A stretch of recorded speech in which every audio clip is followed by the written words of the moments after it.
राहुल गांधी सोचता है मेरा नाम सावरकर नहीं है। गांधी किसी से माफी नहीं मांगता। राहुल गांधी का पीएम मोदी पर हमला। अडानी का नरेंद्र मोदी से क्या है रिश्ता? इन लोगों से मुझे नहीं लगता है डर। संसद की सदस्यता जाने के बाद कांग्रेस नेता राहुल गांधी ने सीधे सीधे पीएम नरेंद्र मोदी पर हमला बोला। प्रेस वार्ता में राहुल गांधी ने कहा, मैं किसी से डरता नहीं हूं, मैं हिंदुस्तान के लोकतंत्र के लिए लड़ता हूं और लड़ता रहूंगा। राहुल गांधी ने कहा कि मैं पहले भी कई बार कह चुका हूं कि देश में लोकतंत्र पर हमला हो रहा है। इसके उदाहरण हम आए दिन देख रहे हैं। मैंने संसद में पीएम मोदी और अडानी के रिश्तों को लेकर सवाल पूछा है। राहुल गांधी ने कहा कि मैंने संसद में सबूत दिए। अडानी और मोदी के रिश्ते के बारे में बोला। अडानी को नियमों में बदलाव करके एयरपोर्ट दिए गए, इस पर मैंने संसद में बात की है। मैंने आप सब से काफी बार बोला है कि हिंदुस्तान में लोकतंत्र पर आक्रमण हो रहा है और इसका हमको हर रोज नए नए उदाहरण मिल रहे हैं। सवाल मैंने एक ही पूछा था,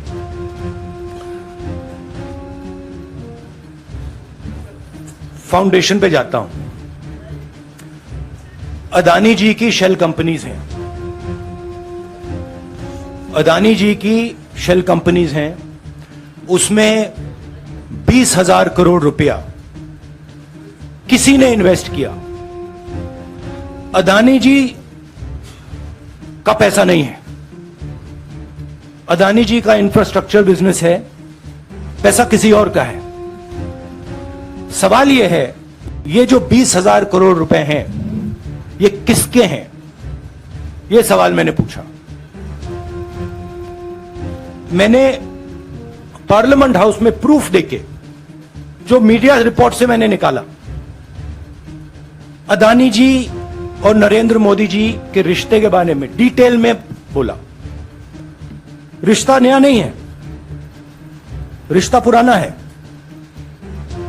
जब नरेंद्र मोदी जी गुजरात के सीएम बने थे तब से रिश्ता है और उसके बहुत सारे पब्लिक प्रूफ्स हैं। हवाई जहाज में मैंने फोटो दिखाई, नरेंद्र मोदी जी बड़े कंफर्ट में बैठे हुए थे अपने दोस्त, अपने मित्र के साथ।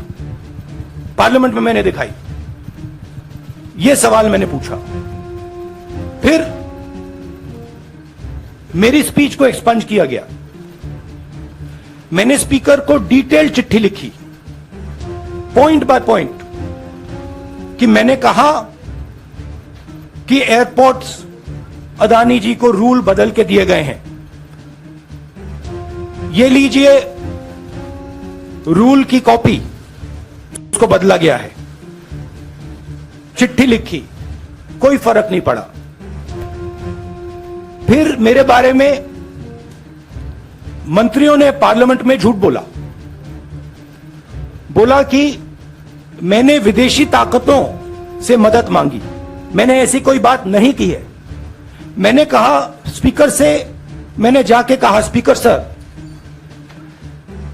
पार्लियामेंट का नियम है कि अगर किसी मेंबर पर कोई एक्यूजेशन लगाता है तो उस मेंबर को जवाब देने का हक होता है। मैंने एक चिट्ठी लिखी, उस चिट्ठी का जवाब नहीं आया। दूसरी चिट्ठी लिखी, उस चिट्ठी का जवाब नहीं आया। फिर मैं स्पीकर के चेंबर में गया। मैंने स्पीकर सर से कहा, स्पीकर सर, ये कानून है, ये रूल है, इन्होंने झूठा आरोप लगाया है, मुझे आप बोलने क्यों नहीं दे रहे हैं? स्पीकर सर मुस्कुराते हैं, कहते मैं नहीं कर सकता। और फिर उसके बाद आपने सबने देखा क्या हुआ। सवाल पूछना मैं बंद नहीं करूंगा।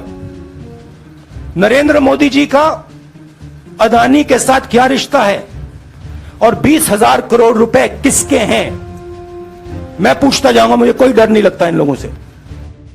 माफी के मामले में राहुल गांधी ने कहा, गांधी कभी माफी नहीं मांगता, मैं सावरकर नहीं हूं। माफी मांगने के सवाल पर राहुल गांधी ने कहा कि मेरा नाम सावरकर नहीं है, मेरा नाम गांधी है। गांधी किसी से माफ़ी नहीं मांगता। उन्होंने कहा कि मैं सवाल पूछना बंद नहीं करूंगा। अगर इनको लगता है कि मेरी सदस्यता रद्द करके, डराकर, धमकाकर, जेल भेजकर मुझे बंद कर सकते हैं, मैं हिंदुस्तान के लोकतंत्र के लिए लड़ रहा हूं और लड़ता रहूंगा। बीजेपी के लोग बार बार ये बात कहते हैं कि आपने जब विदेश में जाके भाषण दिया तो उन्होंने कहा माफ़ी मांग लेते। अभी कहा कि कोर्ट में आपसे कहा कि आप माफ़ी मांग लेते। तो जब ये लोग कहते हैं राहुल गांधी माफ़ी मांग लेते, तो राहुल गांधी क्या सोचते हैं? राहुल गांधी सोचता है मेरा नाम सावरकर नहीं है, मेरा नाम गांधी है। गांधी किसी से माफी नहीं मांगता। मुझे फर्क नहीं पड़ता कि मैं संसद के अंदर हूं या बाहर हूं। मुझे अपनी तपस्या करनी है, मैं उसे करके दिखाऊंगा। राहुल गांधी के आरोपों पर भाजपा ने पलटवार किया है। भाजपा नेता रविशंकर प्रसाद ने कहा, राहुल गांधी ने अपने प्रेस कॉन्फ्रेंस में आदत के मुताबिक भटकाने की कोशिश की, गलत बयानी की और विषय पर कुछ नहीं बोला। राहुल गांधी को 2019 में उनके भाषण पर सजा हुई है। आज उन्होंने कहा कि मैं सोच समझकर बोलता हूं। मतलब 2019 में जो राहुल गांधी ने बोला था वो सोच समझकर बोले थे। खासखबर.com के लिए सत्येंद्र शुक्ला की रिपोर्ट।